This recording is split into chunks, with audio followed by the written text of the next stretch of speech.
और रुक करेंगे अगली खबर की ओर। राजधानी रायपुर से खबर, जहां बम बनाने की सामग्री मिलने से रायपुर में हड़कंप मच गया। जहां रावा भाटा इलाके में मकान में बम बनाने की सामग्री बरामद की गई है। एफएसएल और बीडीडीएस की टीम ने सामग्री को नष्ट कर दिया है। वार्ड नंबर 13 के मकान में दरअसल यहां पर बम बनाया जा रहा था। बैटरी, 2 बोतल, केमिकल, वायर और डेटोनेटर पुलिस ने जब्त किया है। जहां पुलिस ने आसपास के एरिया को भी घेर लिया है और फिलहाल यहां पर जांच की जा रही है, सर्चिंग की जा रही है। जहां वार्ड नंबर 13 के मकान में दरअसल यहां पर बम बनाने की सामग्री बरामद की गई है। जहां पर बम बनाया जा रहा था और केमिकल, वायर, डेटोनेटर पुलिस ने जब्त कर लिया है। सामग्री को नष्ट भी किया गया है।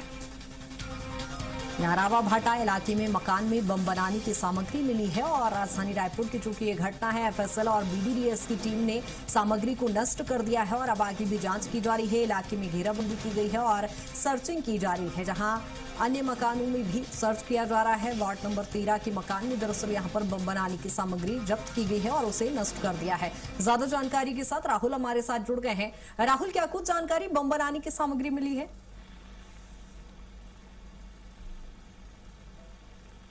ये वो हर एक तस्वीर दिखाने का प्रयास करूंगा। हम यहाँ पर मौजूद हैं रावा भाटा में। यहाँ पर जो पुष्पा साहू है उसका ये घर है और घर के अंदर मैं आपको लेकर के चलूंगा, जहाँ पर कुछ देर पहले ही जो रायपुर पुलिस है वो मौजूद थी और हर एक तथ्यों का यहाँ पर जांच करने का प्रयास किया गया। और यही वो घर है जिसके अंदर में देखा जाए तो जो पुष्पा साहू है वो रहती थी। वो यहाँ का एक कमरा है, एक हिस्सा है। और इसके साथ में यदि पीछे आने का प्रयास करूँ तो यहाँ पर मैं आपको दिखाने का प्रयास करूंगा कि यही वो घर है जिसके अंदर में पुष्पा साहू को जो जमींदार था, जो जमीन की दलाली करता था, विनय देवांगन, उसने अपना जो बैग है वो यहाँ पर दिया है। और इसके साथ ही देखा जाए तो यहाँ पर जो पुलिस, रायपुर पुलिस की जो टीम है वो यहाँ पर पहुंची हुई थी। तमाम जो सामग्री है उसे खंगालने का काम यहाँ पर किया गया। और ये एक क्षेत्र है जहाँ पर जो पुष्पा साहू है वो रहा करती थी। यहाँ पर एक कमरा है और इसी कमरे के अंदर में जो सामग्री थी वो यहाँ पर रखी गई थी। कृतिका, अंदर आपको दिखाने का प्रयास करूंगा कि एक छोटा सा कमरा है और इस कमरे के अंदर में तमाम जो सामान है वो फैले हुए और इसी कमरे में वो बैग रखा हुआ था। और यहीं से ही पुष्पा साहू ने जो बैग है उसे खोला, उसके अंदर में उसे तमाम जो संदिग्ध सामग्री है वो नजर आए।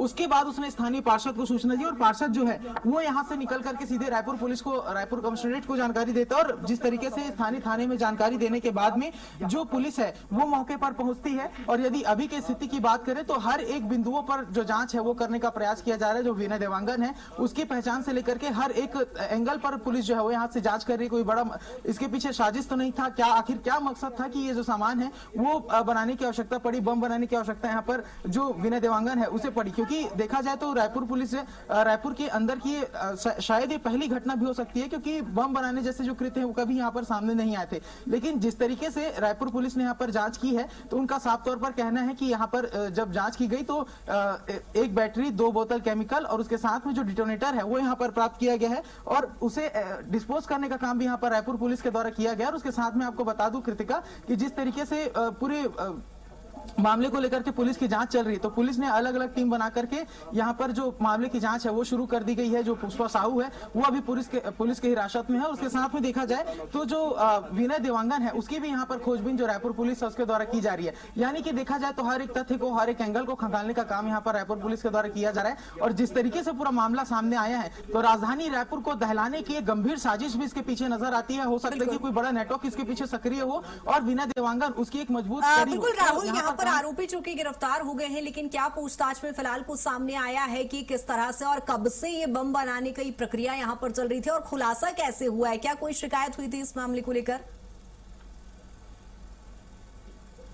जी कृतिका, जैसे मैंने बताया कि जो विनय देवांगन है उसकी तलाश में भी पुलिस जुटी हुई है। जो पुष्पा साहू है जिसने पूरी जानकारी दी है उसे अभी पुलिस ने अपनी हिरासत में रखा हुआ है। उसे पूछताछ जो है वो रायपुर पुलिस के द्वारा किया जा रहा है। लेकिन जिस तरीके की पूरा जो घटना है उसे हर एंगल से जांचने का प्रयास यहाँ पर रायपुर पुलिस कर रही है, क्योंकि देखा जाए तो काफी गंभीर ये मामला है। छत्तीसगढ़ की राजधानी रायपुर है और यहाँ पर जिस तरीके से ये प्रकरण पूरा सामने आया है तो इसके पीछे कोई बड़ी गंभीर साजिश भी हो सकती है। क्योंकि रायपुर में देखा जाए तो कई ऐसे क्षेत्र हैं जहां पर ऐसे तमाम जो लोग हैं उनके खिलाफ कार्रवाई करने का काम प्रयास जो है वो राजधानी पुलिस कर रही थी। और विनय देवांगन की सक्रियता, काफी संलिप्तता, काफी संवेदनशील इसलिए भी नजर आती क्योंकि अमूमन कोई भी व्यक्ति इस तरीके की सामग्री लेकर के नहीं चलता। और जिस तरीके से यहाँ पर स्थानीय लोगों से भी हमने बात की तो जो जानकारी मिल रही है तो उनका कहना है कि जब उन्होंने बैग खोला तो अंदर से एक पिस्टल जैसा एक सामान मिला, जिसके बाद उन्होंने बैग को छोड़ दिया। अंदर में तीन से चार उन्हें गोले दिखे, जिसके बाद उन्हें डाउट हुआ कि कहीं ये बम बनाने की सामग्री तो नहीं है। उसमें तार भी मिले, 2 बोतल केमिकल भी मिले,